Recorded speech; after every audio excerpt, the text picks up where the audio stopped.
Hello and welcome to my online class. This is my second class. So today I'm going to discuss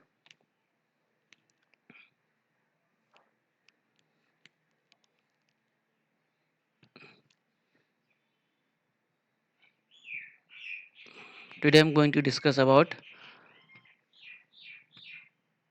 financial statement nature.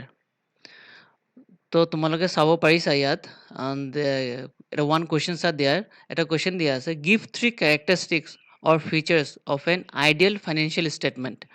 এইটো হাই secondary ছেকেণ্ডেৰীত আহিছিলে 2012ত 3 মাৰ্কছৰ কাৰণে। চ' financial statement তাৰ নেচাৰটো কেনেকুৱা বা ইয়াৰ character ক'ব পাৰোঁ বা বৈশিষ্ট্য ক'ব পাৰোঁ, এই বস্তুটো কি ধৰণৰ হ'ব আমি আলোচনা কৰোঁ। These are financial statement are prepared using facts relating to events which are recorded chronologically. তাৰমানে দুটা কথা ইয়াত ইম্পৰ্টেণ্ট যে প্ৰথম দিয়া আছে events and number two chronologically. Events মানে ঘটনা, ইয়াত যিবোৰ ঘটনা বিজনেছত যিবোৰ ঘটনা ঘটে সেইবোৰ ঘটনাবোৰ আমি কি কৰোঁ ক্ৰনলজিকেলি ৰেকৰ্ড কৰোঁ। তাৰমানে ডেট ৱাইজ জানুৱাৰী মাহত ইনফৰ্মেশ্যন জানুৱাৰী মাহত ৰেকৰ্ড কৰিম, ফেব্ৰুৱাৰী মাহত ফেব্ৰুৱাৰী, মাৰ্চ, এপ্ৰিল, মে', জুন, জুলাই, আগষ্ট, ছেপ্টেম্বৰ, অক্টোবৰ, নৱেম্বৰ, ডিচেম্বৰ এনেকৈ কৰিব পাৰোঁ, এনেকৈ কৰিব লাগিব। প্লাছ নেক্সট চেণ্টেন্সটো দিয়া আছে দাস উই have to first record all these facts in monetary terms. As you know that accountancy প্ৰথম কনচেপ্টটো আছিলে record all monetary events only. অকল মনিটাৰী ইভেণ্টছ আমি ৰেকৰ্ড কৰিম, other non monetary event should be ignored. আমি non monetary ইভেণ্টবোৰ আমি কি কৰোঁ, আমি ইগন'ৰ কৰিম।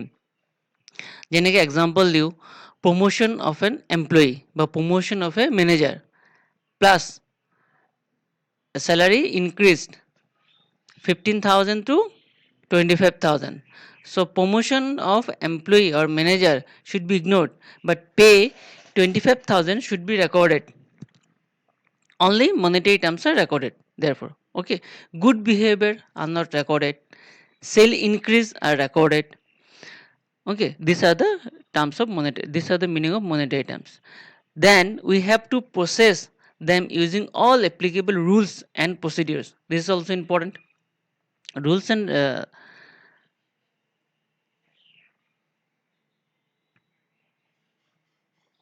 now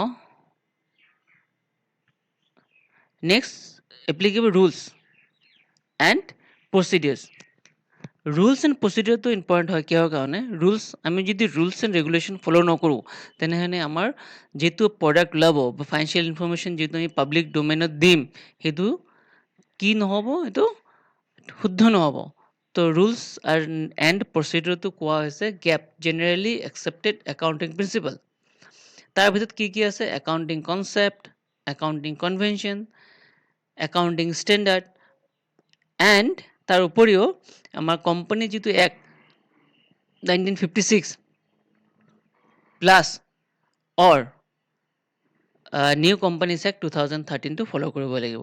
তো লাষ্ট ক্লাছ আমি কৈছোঁ যে কোম্পানী এক্টবোৰ কোনে চেঞ্জ কৰে, মিনিষ্ট্ৰী অফ কৰ্পৰেট এফেয়াৰ্ছে। না মুভ ফাইনেলি তলত লাইনটো দিয়া আছে finally we can now use all this data to generate financial statement. এইবোৰ আমি ইনফৰ্মেশ্যন দি পেলাই আমি ফাইনেন্সিয়েল ষ্টেটমেণ্ট প্ৰিপেয়াৰ কৰিম বা ফাইনেন্সিয়েল ষ্টেটমেণ্ট প্ৰেজেণ্ট কৰিম।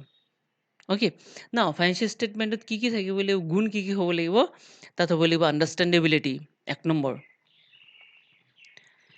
আণ্ডাৰষ্টেণ্ডেবিলিটি, 2 number relevance, 3 number reliability and 4 number comparability. Very important these are. Okay, প্ৰথমতে remove কৰি দিওঁ। Now again, now understandability. What is the meaning of understandability? Understandability মানে কি, the information must be readily understandable to users of the financial statement. তাৰমানে কি ক'লে, যোনে যোনে ফাইনেন্সিয়েল ষ্টেটমেণ্ট ব্যৱহাৰ কৰিব ইউজাৰ্ছ, মই লাষ্ট ক্লাছত বুজাইছোঁ যে users they are 2 types of users, one is internal user another in external users. Okay, তো ফাইনেন্সিয়েল ষ্টেটমেণ্ট যোনে যোনে ব্যৱহাৰ কৰিব সিহঁতে যদি পঢ়ি পেলাই সহজতে ধৰিব পাৰে বা বুজিব পাৰে তেনেকৈ আমি বুজাব লাগিব বা লিখিব প্ৰেজেণ্ট কৰিব লাগিব ফাইনেন্সিয়েল ষ্টেটমেণ্টত চব ইনফৰ্মেশ্যনখিনি।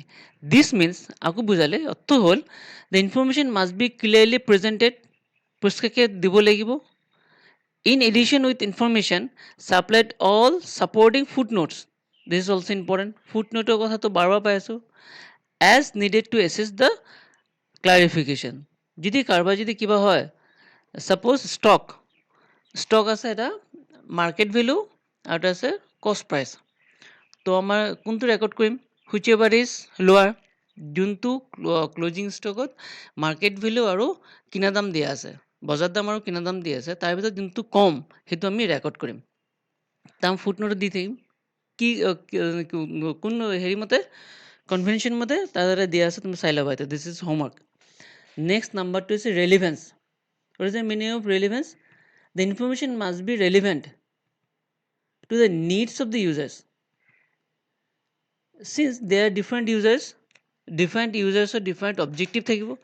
Suppose example prospective investors, মই ৰিলায়েন্স কোম্পানীত ইনভেষ্ট কৰিম বুলি ভাবিছোঁ 10 লাখ টকা। তাৰ কাৰণে আমি কি জানিম? আমি জানিব লাগিব যে কিছুমান ৰেচিঅ', প্ৰফিটেবিলিটি ৰেচিঅ' হওক, ষ্টেবিলিটি আছেনে নাই, বেংক ডেপ্ট কিমান আছে, অ'কে, লং টাৰ্ম, শ্বৰ্ট টাৰ্ম, অ'কে, তেনেকৈ আমি চাব লাগিব। চ' চব ৰেলিভেণ্ট ইনফৰ্মেশ্যন তাত থাকিব লাগিব ফাইনেন্সিয়েল ইনফৰ্মেশ্যনত। এডিশ্যনেল আমি সুধিব নালাগে যে এইটো আমি প্ৰস্পেক্টিভ ইনভেষ্টৰৰ কাৰণে একো নাই বা বেংকাৰৰ কাৰণে একো নাই, গভৰ্ণমেণ্টৰ টেক্স দিছোঁনে নাই, সেই গোটেইখিনি ইনফৰ্মেশ্যন তাত থাকিব লাগিব। Okay, the information influence their economic decision. মই অলৰেডি ক'লোঁ ইকনমিক ডিচিশ্যন মানে ইয়াত কি হ'ব, মই 10 লাখ টকা ইনভেষ্ট কৰিব বিচাৰিছোঁ ৰিলায়েন্সত। 10 লাখ টকা যদি মই ইনভেষ্ট কৰোঁ, তেনেকৈ যদি 10জন মানুহ যদি ইনভেষ্ট কৰে, তেনেহ'লে হিচাপ কৰা কিমান হ'ব? 1 কোটি টকা ইনভেষ্ট হ'ল। তো 1 কোটি টকা দি ৰিলায়েন্স কোম্পানী বেলেগ বেলেগ জেগাত ইউজ কৰিব পাৰিলে for the production purpose. Okay, so' this may involve opportunity, this may involve reporting particularly relevant information, দৰকাৰী খবৰবোৰ জনাব লাগিব। Or information whose omission or misstatement could influence the economic decision of users. Okay, now come to reliability. The information must be free of material error and bias and not misleading. There are 3 top part.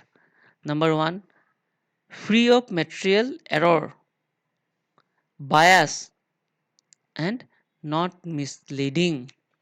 Free of material error. Free of material error মানে ইয়াত কোনোবা ভুল থাকিব নালাগে, ফিগাৰৰ ভুল হ'ব পাৰে বা ফুটনোটৰ ভুল থাকিব নালাগে। বায়াছ মিনছ মই মোৰ কোম্পানীৰ কাৰণে কাম কৰিছোঁ কাৰণে কোম্পানী ভালটোৱে দেখাম যে ফিউচাৰ আমি ইমান কৰিম বা ফিউচাৰ আমাৰ ইমান প্ৰস্পেক্ট আছে, সেইটো দেখাব নালাগে। অ'কে, নট মিছলিডিং কৰিব নালাগে। আগতে বহুত এটা কোম্পানী আছিলে, বহুত বছৰ ধৰি মিছলিডিং কৰাৰ পিছত মানে শ্বেয়াৰ হোল্ডাৰক মিছলিডিং কৰিলে মেনেজমেণ্টে, পিছত মানুহজনে জেলত যাব লগা হ'ল। তোমাৰ চাই ল'বা এইটো।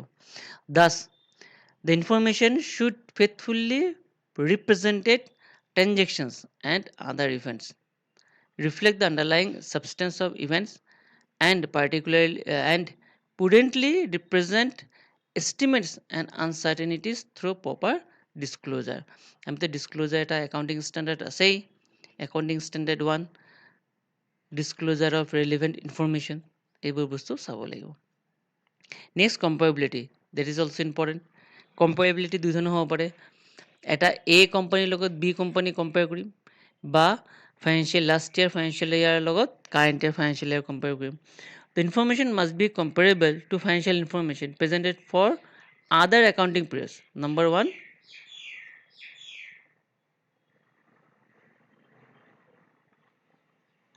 accounting periods, so that users can identify trends in the performance and financial positions of the reporting entity. Okay, thank you for watching my class.